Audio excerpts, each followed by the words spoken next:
right, welcome. This is the Bay Area Business Podcast, and I'm here with Lawrence Rasheed. So, Lawrence, I kind of checked out your profile. I kind of know about what you do, but go ahead and tell our listeners and viewers about what you do exactly.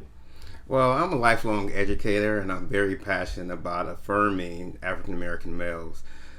Oftentimes, we hear about the pathologies, the ills of African American males, but we don't hear about positive aspects of African American males, and oftentimes we hear about them after they're dead opposed to them being alive. So we're trying to, there was the phrase, give them flowers while they're still here. We're trying to affirm them and give them flowers while they're still here. So with that, I am the founder of G.R.I.O.T, which is a double entendre. It stands for Greatness Rediscovered in Our Time. And the dictionary definition is a West African storyteller. So with that, we're telling our story of greatness. Okay. I've heard, I've seen the G.R.I.O.T before, and I've seen your acronym, but then I looked at it, I kind of Googled it, and it brought that up, and I was wondering if you got that from that. So, thanks for clarifying that. Absolutely. So give us a story of an aha moment that made you want to give back to the young brothers to be able to give the kids the flowers while they can still smell them. Absolutely. So this was many years ago. Oh my goodness, I'm dating myself. I'm originally from San Diego. So I was in San Diego at Mesa College, and I went into the counselor's office, and I saw this picture. It's a portrait of an African American male looking kind of, down, docile, sad, and in big letters above it said, "What do you want to be when you grow up?" And in big bold letters, the answer was alive. So, wow. That just got the hair on the back of my neck standing up, like, wow, and you hear about these stories, how we're endangered species and all those type of things, which are not necessarily true, but you hear them and they kind of stick with you when you see that image. And, being from Southern California, the gangs and so on and so forth, I wasn't associated with it, but I was surrounded by a lot of the ills that plague African American men and males, young brothers. So I wanted to do something about that. So early on, I started what was called RAMP at the time, and it stood for Reaching African American Males Potential. So this came about because I was a student at San Diego Unified School District, and at the time they had a pilot program that was doing what I'm doing now, which is being advocates for African American males, checking on them academically and socially, and making sure they are being productive in schools and in society. So I took that, and the rest of it is history. I'm still doing it today. Yeah, beautiful. So what keeps you going in this? What makes you want to get out of bed every day and keep giving back? Well, I think I'm a weirdo. I think about this every day. I have a beautiful, son. I know as an African American male what we go through, what we have to navigate. I'm immersed in the research. I'm an emerging scholar. That may sound arrogant, but I'm working on my dissertation on this topic of African American males. Nice. Not only a researcher, but a practitioner. And I try to ground myself in everybody who's doing this work, who's studying this work. So that's what kind of keeps me going and motivated. And you just look at the, all the pathologies that are out there about African American males, and you look at the travesties, the Trayvons to the, Mike Browns, so on and so forth. There's just so many that we don't hear about, and it's just, we have to do something about it and just talk about this and have a lot of empty rhetoric, which doesn't get us anywhere. We have to have some action that speaks louder than our words. Yeah, okay. So tell us what your personal development regimen is like. So with me, like I mentioned before, I am a graduate student, educational doctoral candidate. So that kind of helps me. But outside of that, I'm just immersed in it. Even before I went to graduate school, I was just, immersed in the research and being a practitioner. So my regimen is, we're here in my office, but I have books, and, I'm in my spare time, I'm listening at lectures, and I'm just going into like, oh, I never heard of this brother, or I never heard of this sister, I never heard of this theory. So I'm constantly, immersing and grounding myself in this work to make sure I'm on point. And I don't do that just for egocentric reasons. I do that to make sure that when I'm passing on to the other young brothers, that they're on point. So it's really a humbling thing, but that's kind of like my regimen. And when I say I wake up every day seeing how I can positively affirm the lives of African American males, I mean, that's the truth. I wake up like, okay, what can I do now? What can I do differently? Going back to the drawing board and talking to my other brothers and sisters and, mentors who are, part of this continuum movement. Man, that was a great word that you said, mentors. That speaks so much volume. Give some advice to a young brother to help him find a mentor and then the right mentor. Well, the right mentor is going to depend on that brother and what they need. I often say that, it's not a cookie cut approach model that we use, because you have brothers that have various forms of support that they need. You have some brothers that may be homosexual, some brothers that may be of a higher socioeconomic class or lower socioeconomic class. So I would tell that brother just to get with somebody that really specifically feels, the void that they have. And it may be somebody that, is kind of different from them in a way, but they still kind of click. You know what I mean? So there may be the yin to your yang, so it all depends on that individual. And like with our organizations, again, we don't have a cookie cut approach because, again, the young men vary so much.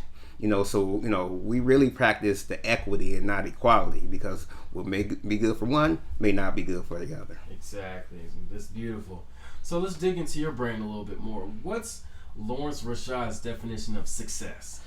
Oh my goodness. So my definition of success is, and this may sound a little arrogant, but knowing that you're good and that you could get better. Knowing that you're good and you could get better, and knowing that you must, give back to the community and give back to the babies, as I call it. So really pouring into them and making sure that they're sharp as possible so they could carry on and continue this plight and this fight and this movement. Because, again, it can't just be about Lawrence Rasheed or any other mentors or brothers within the organization. It has to be about the continued movement and growth and development of the babies. And however we need to do that, that's how we must continue this, because this, unfortunately, this is going to be taking place after I'm dead and gone, so we need to make sure it continues.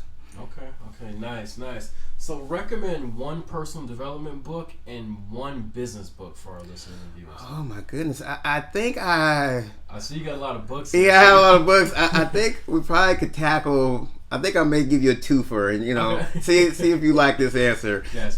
So now he's Dr. Farragray. So Dr. Farragray had this book called The Reillionaire, and actually I heard about this book through Dr. Kajufu. I'm a big fan of Dr. Kajufu's work, Counter the Conspiracy, Destroy Black Boys, and he has tons of other publications.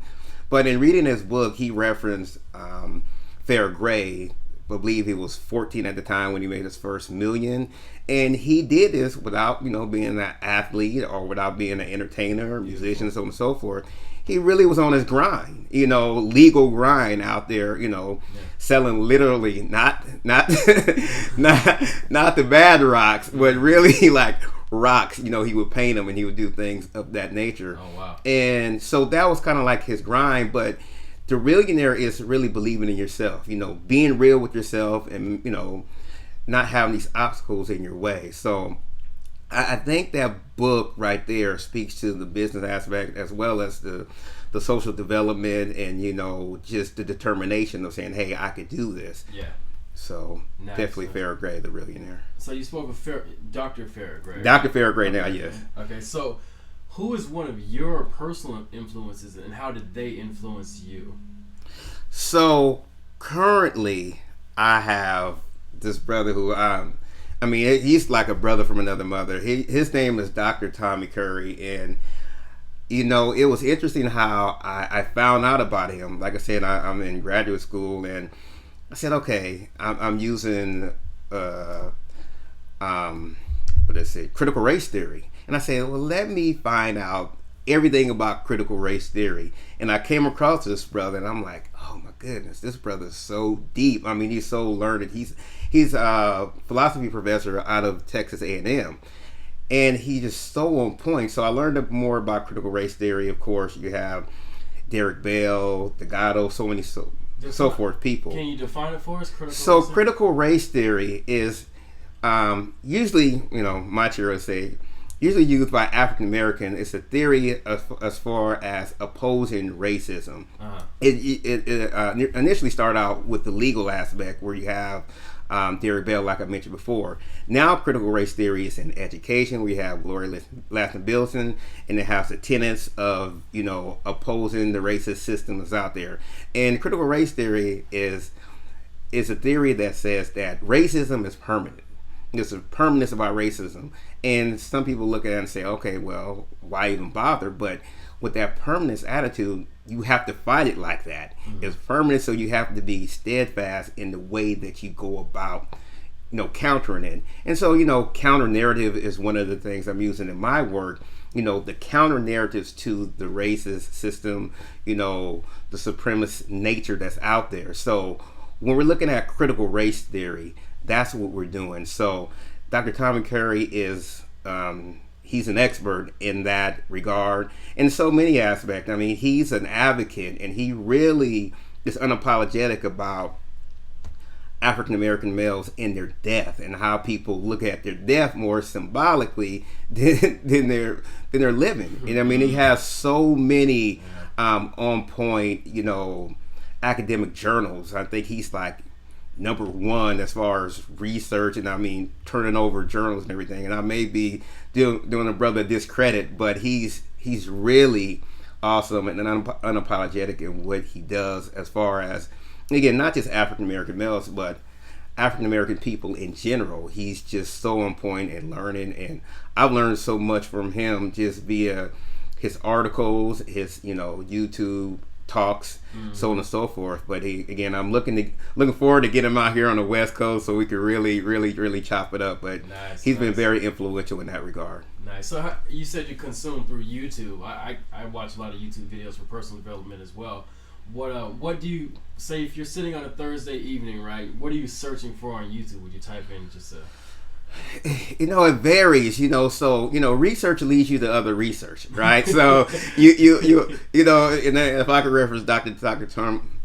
Tommy Curry again, he'll say somebody, I'm like, ooh, that article sounds interesting, and then I'll go research them. Yeah. So I'll find them on YouTube, and then I'll get the article, and I'll get the I want the hard article. I just don't want to hear what they're saying, but I want to make sure, I want to disaggregate the data and everything and see, like, okay, now how can I use it? I just don't contextualize it, but I want to be able to use it. Yeah. And again, one thing about him, he could call off the people who've written these articles and the dates and everything, and I'm like, okay, I'm not there yet. But this brother is, I'll get there. But it's so that's what I'll do. Oftentimes I'll put in, another good brother who happens to be my frat brother is Dr. Ivy Tolson out of Howard, and he's done a lot of these myth busters, and then he has the Breaking Barriers series, where he talks about these axioms that are out there, like there are more black men in jail opposed to college, which is probably never been true. It sounds good, but it's not the reality. Yeah. And even still, some people that I even admire, they have said that, and some people even go with this, they build jails off of third grade test scores. And now that might sound like it should be the case, but there's no really archival or empirical evidence that says that. And so I think I don't think it's just an axiom. Now, again, it sounds like it should be true. It sounds like, politically it could be a rallying cry to say, hey, they're building prisons and everything. But the truth of the nature is that the research substantiates, if they're not reading by a third or fourth grade level, the chances are they may not graduate from high school. And if they don't graduate from high school, it could be a correlation, not causality, of them going to prison. So we really need to unpack it instead of saying these things that people run with, again, and use them as pathologies to really situate our young men, especially our African American young men, because anytime you talk about them in an unaffirming way, again, I think it just continues and creates more of a pathology. And I'm not saying that to say don't hold them accountable, but I'm saying that to say, hey, we got enough negativity out there.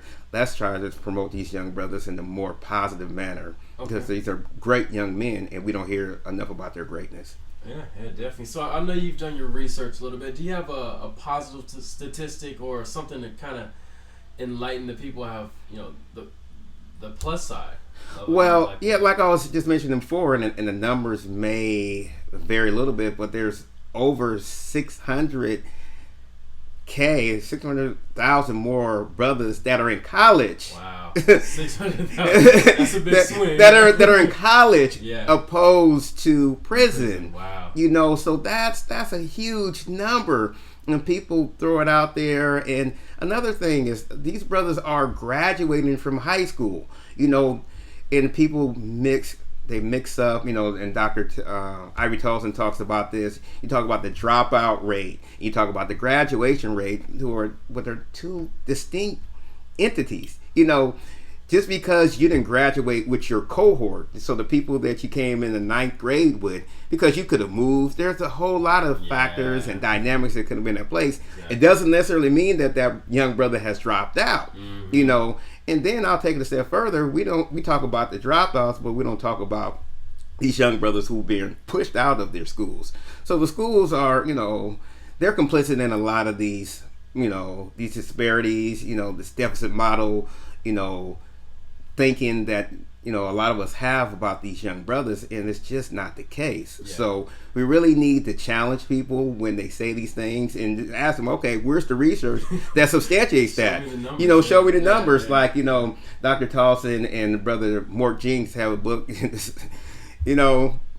it's kind of an unflattering title, but it reads, black people don't read. And it gives you the number and everything and the statistics, to actually back up, what they're saying. So I really appreciate brothers who are unapologetic and affirming young brothers. Nice. So how can we find more about you and what you do? Your social networks, blogs, websites? So, we're in the midst of, getting the website created. I do have, we have a G.R.I.O.T Facebook page. You definitely go to G.R.I.O.T Mentoring on Facebook. We have a Twitter account, G.R.I.O.T Mentoring Twitter, and there's a Tumblr that we have. But in the midst of making those things a lot tighter, I'm going to start blogging.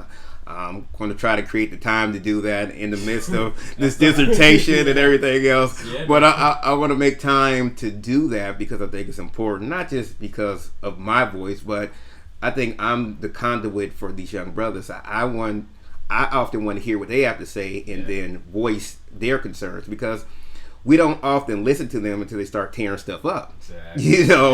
So, we want to make sure, that it doesn't get to that point, and if it does, then why are they doing that? And so instead of scrutinizing them and looking at them like criminals and thugs, well, why are they doing this? Because their lives have always mattered, not just in recent months, but their lives have always mattered. Wow, good point. All right, so this is the last question. It's always an interesting question for me. If you had a friend come into town and they were starving, right? Where would you take them to get a meal that best represents the Bay Area? Oh my goodness, oh brother. Because you're from San Diego. I'm from San Diego, which is real close to Mexico. So, a lot of people call me a Blaxican because I love Mexican food. But not to brag, but I have a few culinary skills myself. So I'll probably invite them to my home and everything. Now, I don't invite everybody to my home, but if you're cool like that, I'll show off some of the culinary skills and everything. And it's just hard to pick one restaurant in the Bay Area. We have so many great restaurants, and I'm dabbling around with this vegan thing. It's tough, because I was raised on, I was raised on, I've never eaten pork or anything like that, but I was raised on, the chicken and red meat and everything. So I'm trying to distance myself from that. But there's one place in Oakland, and we used to always go to Everett and Jones, it's right there in the what is it, the Jack London Square, Gotcha. you know, and just, you know, business that has done a lot for the community out there in Oakland. And, you know, I have some family members who were impacted by the work that they do. And it's just a good, you know, family atmosphere. But again, I sound hypocritical because now I can't go there and eat the barbecue chicken anymore that I used to smack on, you know. But that's definitely a place other than my home because, like I said, you know, you could tell by looking at me that the brother can eat. So these fat cheeks and everything, you know, I'll put him to work. So. Nice. Cool. Well, I just wanted to say thanks for taking the interview. Share some great tips. Keep spewing the message of, you know, the 600 more in graduated college and in prison. I mean, a lot of people don't know that. We hear all these buzz terms, we hear all these statistics, but we don't ever really dig deep and keep unpacking that. That's huge. And yeah, thanks for doing all you're doing for our young youth, and I'll see you at the top. Appreciate your time, Rod. Thank you.